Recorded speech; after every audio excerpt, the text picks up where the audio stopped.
Good afternoon and Jai Hind to all of you दोस्तों. Friends, my name is Avinash Agarwal and I welcome you all to my channel Everyday Economics. दोस्तों, allow me to introduce myself. I am basically a plus educator on the Unacademy platform, and there is some good news for our fellow citizens from the state of Telangana and other parts of the country too. So Telangana State Public Service Commission has released its notification, and they have announced that there are 503 Group 1 vacancies that they will be filling up, दोस्तों. So this notification has come out yesterday, that is on 26th of April 2022. And in this particular video, I'm going to give you complete understanding of what is going to be the nature of the examination, what is the expectation of the examination, and what is it that you can expect if you clear this examination. So if you can hear me, if the audio and video is clear, please give me a thumbs up in the comment section. We will be taking this lecture series ahead. Now, as I'm saying to you that this is going to be a series of lectures, I am going to help you out in your preparation, right? I'm going to discuss a lot of current affairs, a lot of economics with you, right? On and off, on and off. And you will be able to, in my opinion, make use of all the guidance that we are providing to you through these videos in the upcoming examination, right? So let us understand what the examination is all about. Let us read the notification and the important points in detail and see what is it that we can gather out of it. So this is the notification that you have to be aware of. This is something which can be easily downloaded from my Telegram channel.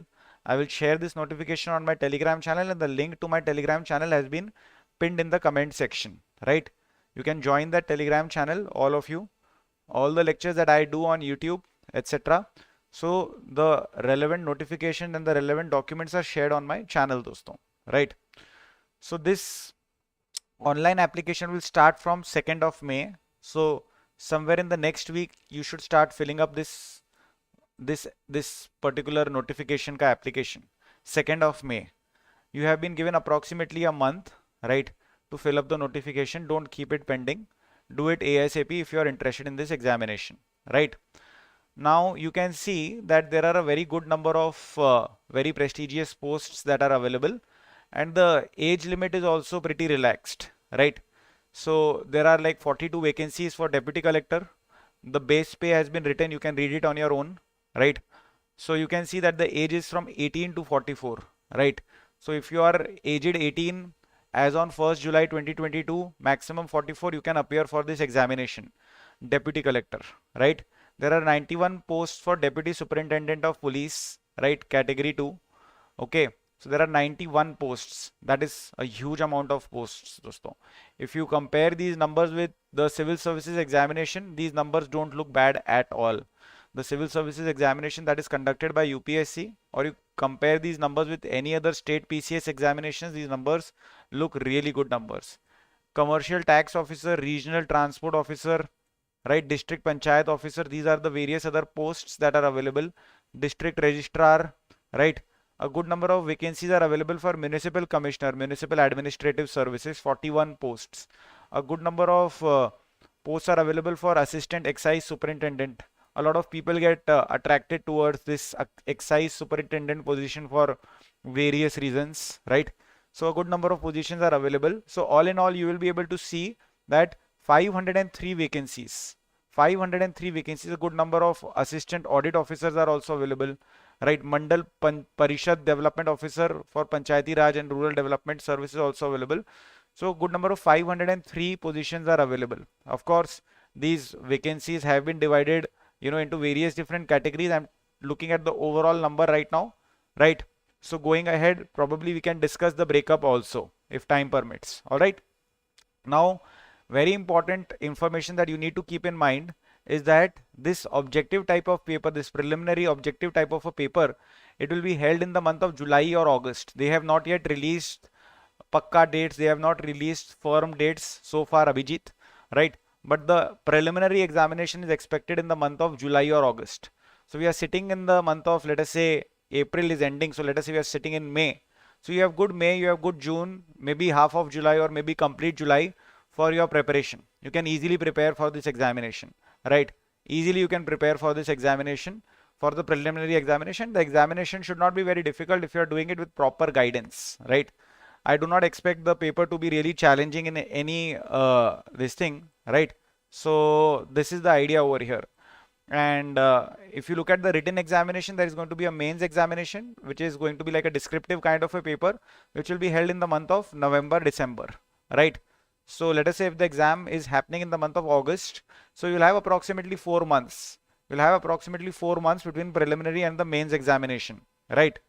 So the idea is that you will have time. 4 months is a sufficient time.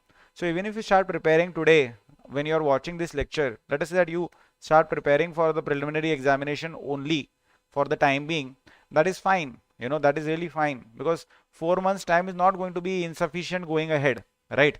4 months time is not going to be insufficient going ahead, right? Between the prelims and the mains examination. Now this is an objective prelims and this is a descriptive mains, right? Written examination. Okay. So commission may evaluate the answer script on digital online mode in addition to or instead of conventional evaluation. So I am not really sure what they mean by this, right? Because if they are saying that if they are going to conduct the mains examination in the digital mode, so does that mean that they are going to make you type the answers, or does that mean that they are going to make you write the answers only? Because conventional evaluation is what, right? You know, like for example, written examination, conventional type. So examination may be in the typed form, right? But they may evaluate your copies in the digital form or the conventional form. But anyways, that is none of your business. You have to be able to write good answers, and through the guidance that will be made available through these series of lectures, you will surely be able to do well for yourselves, right? So surely, you know, you should be starting to doing some kind of a writing practice that can be helpful, right? So other basic details have been provided over here, right?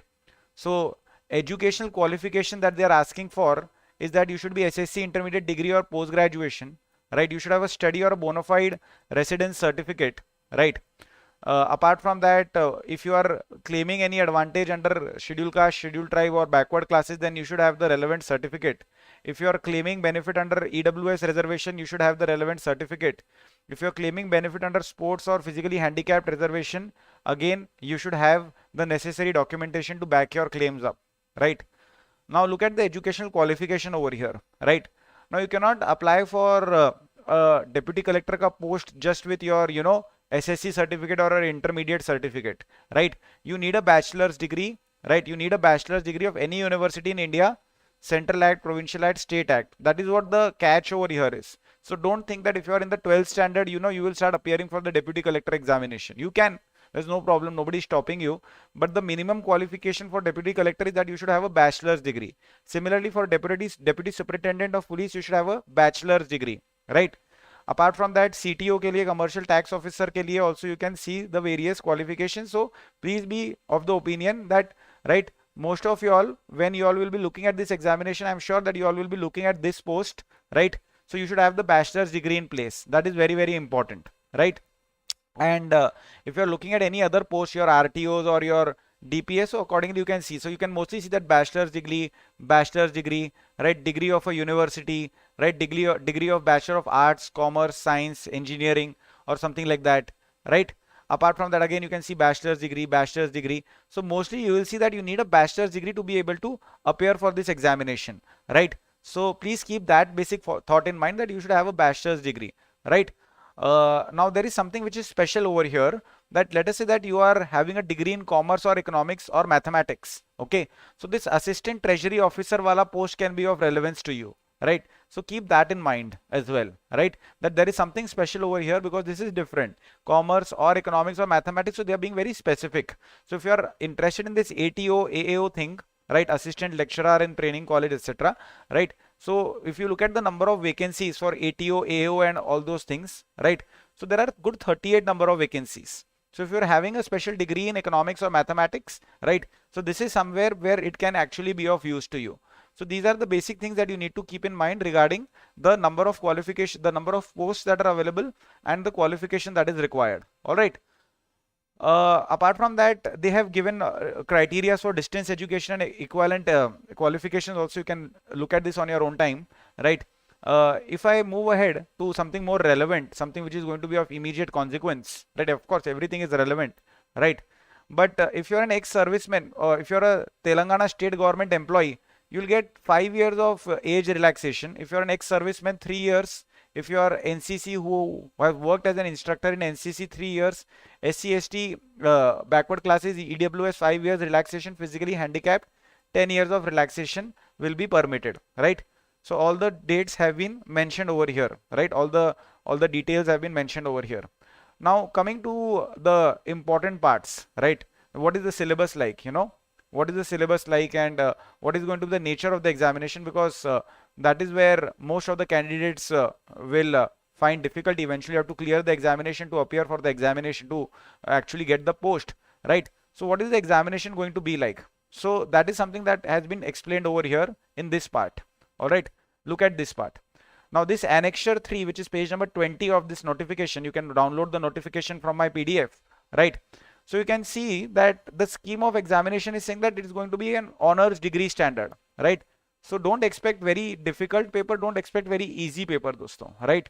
Now the idea over here is that in the preliminary test, they say that they will test general studies and mental ability. So this is going to be a 2.5 hours ka paper, and it is going to be a 150 marks ka paper, dosto. So 150 questions and 150 marks. So I guess that you can probably decipher that, every question will be carrying 1 mark, so equal weightage, right? And you are being given 2.5 hours. So you'll have to be quick. You'll have to be quick. If you compare this with, let us say, your standard UPSC paper, all right. So in UPSC, they give you 2 hours for, let us say, 100 questions, but those questions are of slightly more difficult, more analytical kind of questions. Now, if you're expected to solve 150 questions in 2.5 hour duration, so obviously the nature of the question should not be really difficult, because if that is going to be the case, then people will not be able to finish the paper. So very logically speaking, 2.5 hours, 150 questions mean that the standard of question will be good, but it will not be too lengthy. It will not be too lengthy. Now, what is it that they are going to cover in general studies and mental ability, right? So this part of the notification is relevant for you. So you have to read a lot of current affairs, right? They have said that regional, which means probably Telangana specific, national and international current affairs need to be read. So everything that you are reading, maybe for your bank examinations or for your RBI examinations or for your UPSC examinations, is going to be relevant for you. Apart from that, what is also going to be of relevance to you is Telangana specific current affairs. So if anything of note is taking place within Telangana, right, then that is something which can find import in the paper, dosto, right? Apart from that, international relations and events is something that we prepare. General science is something that we prepare. Environmental issues, disaster management, economic and social development. So this economic and social development is where my forte lies, right? So this is what we call as ESI, right? In RBI, this is also there in UPSC. So economic and social development, I can probably offer you a good number of lectures, right? Then world geography, Indian geography, that you have to prepare any which ways for the civil services examination conducted by UPSC. But of course, you need to also know the geography of Telangana state specifically.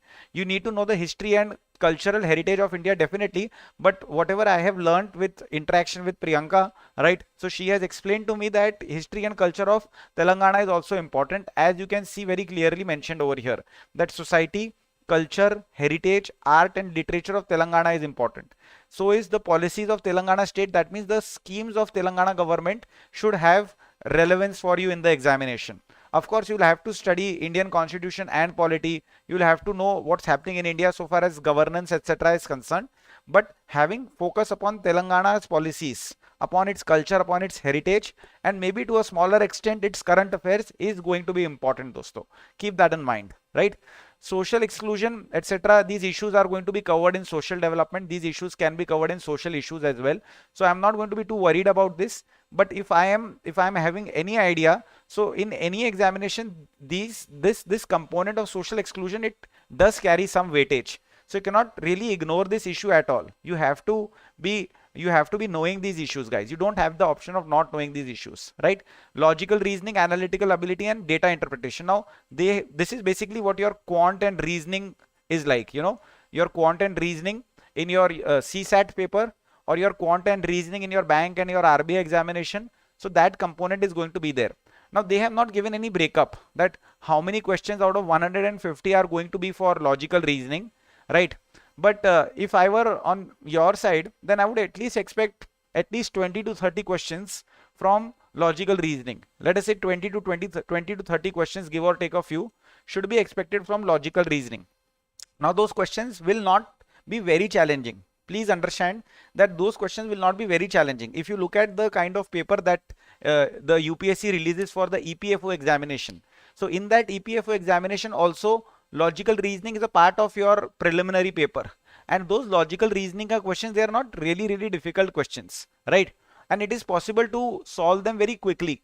And if you practice logical reasoning, you are sure that you will be able to solve it. There is no guarantee that even if you read Lakshmikant polity and in its entirety, you will be able to answer questions out of it. There is no guarantee that if you read Bipan Chandra or if you read Rajiv Ahir completely and come into this exam, that you will be able to solve all history questions, all culture questions. There is no guarantee of that.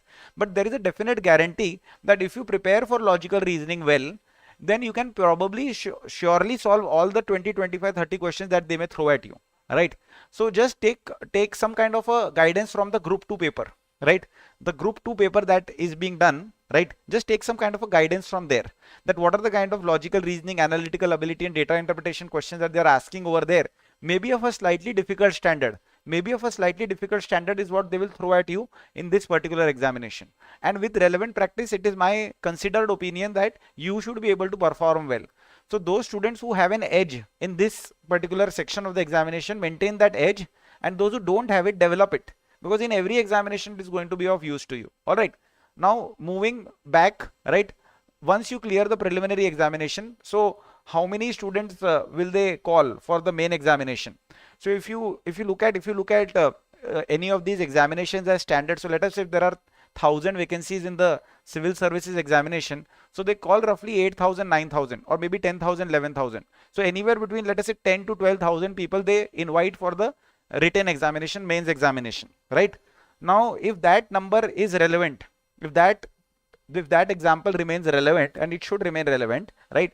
So you can expect anywhere between 5,000 people to 5,500 people to clear this examination, roughly 10 times, right? Maybe a little more, but just assume on the lower side to be on the safer side. So just assume that the cutoff may be slightly on the higher side, assuming that they will invite 5,000 people for the mains examination. Now please understand that these 5,000 people who will get selected for the mains examination, 2,500 will probably have no idea how to undertake mains answer writing. They will probably not have any idea, because that is generally the case in every examination, that people who clear the prelims examination, half of them are really not equipped to deal with the requirement of the examination, and that is where it becomes easy for you if you practice from day one. That if you start writing answers on a daily basis, not on a daily basis, but let us say 1 or 2 answers and maybe few essays every second or third day or something like that, then that will be very relevant for you, because 2,500 people will just be appearing for time pass. They will try, but they will not be able to do anything because they will not practice before the exams. Let us be honest about it. So if you are in the Janta who is practicing, then you will be able to create an edge for yourself. These are the things that you learn after giving the exams for many years. I am telling that to you straight away on day one, right? So that you are sitting in the right boat. My objective is that you should sit in the right boat. I really don't care about anything else, right? Now paper 1 is a really interesting paper, right? Paper 1 ke andar they have given you broad topics on which they will ask you essays, and you have to write for 3 long hours, right? For 3 long hours you have to write, right? Now in this paper 1 general essay, keep in mind that these are all like, economic growth, Indian politics, education, human resource. So you can prepare one topic on education, 2-3 topics on education, 2-3 topics on healthcare, right? 2-3 topics related to economy, related to jobs and unemployment and poverty and inequality and social justice. And you can, application of knowledge economy, artificial intelligence, industrial revolution 4.0. So you can prepare for these standard topics, okay, 15-20 essays, right? If you are prepared with, then I'm dead sure that if you prepare those 15-20 essays, you will be able to easily take care of this essay ka paper. That is my 100% conviction. 15-20 essays, if you have prepared, done, right? Then in paper 2, history, culture and geography is going to be asked 3 hours 150 minutes. In paper 3, Indian society, constitution and governance. Paper 4, economy and development, dedicated to economy and development. I can probably be of a lot of help over here, right? And then you can have a paper on science, technology and data interpretation and problem solving. So this should be interesting. This should be really challenging. Probably here students will struggle a lot, right? And then there is a specific paper on Telangana movement and state formation, which is like really unique, right? So they are giving a lot of emphasis upon this aspect of life in Telangana, that you should really be aware of the state's recent history. So this is going to be really nice, right? So those who prepare well over here will be able to score very good marks over here. Those who prepare this very well should be able to score very good marks over here, right? So obviously, if there are outsiders who are giving this examination, they will have to study all these things, right? And by outsiders, I mean those who are outside the state of Telangana, right? So this is one thing done, right? Now in the written examination, right, there will be a general English qualifying test. There is going to be a general English qualifying test. So in that, this general English qualifying test is like the qualifying papers which UPSC places. Now thankfully there is no general Telangana qualifying test that you have to write in Telangana. So that is not there, dosto. That is in my opinion a saving grace, because if you ask me personally, if am I in a position to write that Marathi ka paper or write the Hindi ka paper and come out with flying colors, I am not, right? So I'm assuming that probably even you are not, right? So my assumption may be wrong, but you know, there's just a general English qualifying test, right? There's just a general English qualifying test. Now this general essay ka paper is really interesting. You have to write 3 essays. Normally you write 1 essay or 2 essay. Now you have to write 3 essays of 50 marks each. So those essays, if they are of 50 marks each and you have to write 3 essays, right? So students will start wondering that, you know, what should be the word limit, right? What should be the word limit is what you will think about it. So if I have to give you a rough calculation, right? Let us compare with UPSC, right? So in UPSC you are expected to write 2 essays, right, of 125 marks each, right? And you are expected to write approximately 1200 words. That means you are approximately expected to write 2400 words in your essay. Now if you have to write 3 essays over here for 50 marks each, that is 3 into 50, right? So my guess would be that if you are writing anywhere between 600-700 words per essay, if you're writing anywhere between 600-700 words per essay, that should be good enough. That should not be bad, right? 600-700 words, because you have to write 3 essays, you have to think also, right? So it is not as if that, you know, you can just write. You have to think. So if you're writing anywhere between 600 to 700 words, that should be sufficient in my opinion over here, right? And if you look at, if you compare this with the word limits that is expected in in the general studies answer of UPSC, so you will come at this calculation only, that if you are writing a 10 marker answer, you are expected to write 150 words. So if you are writing a 50 marker answer, so you can write approximately 750 words. Since you have to write 3 essays, so that is why I'm saying that anywhere between 600 to 700 words should be sufficient, right? And they have been kind enough to supply you with the related topics. So if you were to prepare on these topics, not only will it take care of your essay ka requirement, but it will also take care of your requirement in general studies answer writing. So prepare for this well. It can be really scoring, it can be really helpful, and at the same time it can be really damaging as well, right? Because if you don't prepare and if you screw this paper up, you are out. But if you prepare this well, so not only are you in the race, but the entire preparation that you do over here will be helpful for your answer writing as well. So do this well, right? Now there is a very extensive syllabus for history and culture, right? A very extensive syllabus. So almost the entire syllabus of the civil services examination has been copied and pasted. Almost the entire, and in great details, right? Civil services examination does not bother to go in so much detail. They have given you almost the entire old NCERT ka entire syllabus, entire index has been copied pasted over here. I can see everything. Early Indian civilization, Indus Vedic, advent of Islam, establishment of British colonial rule in India, anti-British uprisings, 3 phases of Indian freedom struggle, history and culture of Telangana on top of that, right? So you have to focus on, you know, medieval Telangana, you have to focus on ancient Telangana, you have to focus on the Asaf Jahi dynasty, you have to focus on socio-cultural awakening in Telangana, and in great detail the syllabus has been mentioned, dosto. So you will obviously have to study for it. You will have to struggle for it. You cannot just expect to, you know, land up in the exam and write whatever you want and then get away with it. You will not be able to get away with anything, right? You cannot spoil these papers, because one paper spoiled basically means that you're really reducing your own chances with your own hands, right? If you look at geography of India, so again, almost everything under the sun that you can imagine, so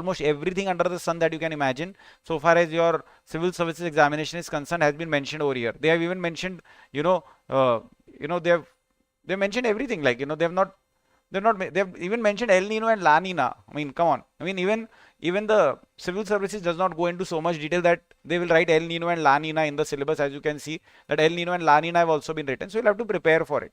So if you are a candidate who has been preparing for the civil services examination, congratulations. It will be helpful for you. All the preparation that you do here will be helpful there. All the preparation that you do there will be helpful over here. As simple as that, right?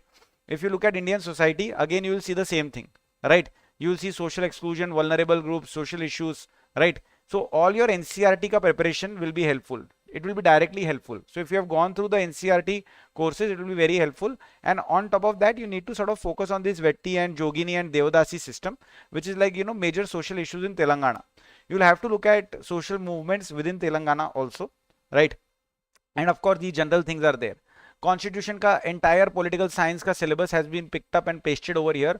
Evolution of constitution, fundamental rights, system of government, judicial system, federal system, governance, good governance, e-governance, governance at state and district level, blah, blah, blah, blah, right? Programs, debates, ethics and values, everything, absolutely everything under the sun has been mentioned over here. If you look at Indian economy and development, so national income and concepts, poverty and unemployment, money and banking, public finance, tax structure, all very great topics. Everything has been mentioned over here. So if you're going through mine, that is Avinash Agarwal's NCERT courses, etc. If you're going through my current affairs, etc., I'll help you out in that. And I'll do some specific sessions for you guys so that I can help you out over here also, right? You'll have to look at Telangana economy. So Telangana economy in Hyderabad state, human resource, land reforms in Telangana, right?